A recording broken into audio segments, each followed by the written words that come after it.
looking at the fact that all of these data centers are seeming to pour into Texas, we have the Lancium and Crusoe deal and a bunch of other ones looking at multiple gigawatt build outs. What's it going to take to actually furnish that load? There's a lot of bottlenecks in power. Probably the biggest one is transmission. So when people are searching for these very large sites, they're looking for existing transformers or they're bringing in transformers. When you're bringing that much load, it basically needs to be studied. Like you can't, if you're completely off grid, self-managed, that's a different story. But if you're on the grid and you're talking in the hundreds of megawatts or into the gigawatts, they have to study it. And so that's really going to slow development down because you're essentially in the queue. A lot of these companies are deciding to basically buy natural gas generators because they don't want to wait 5 years for the load study. They don't want to wait multiple years to get their hands on transformers and switchgear.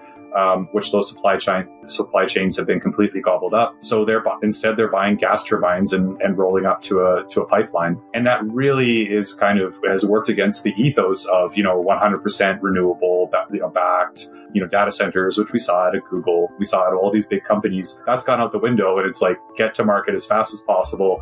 And if that means gobbling up natural gas on a pipeline with your own fleet of generators, so be it. And we've seen Tesla do that, and we're kind of seeing that across North America. That's a wild anecdote.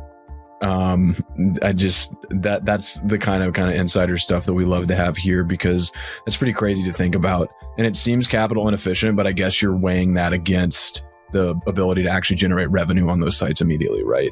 So you kind of want to just get bootstrapped immediately.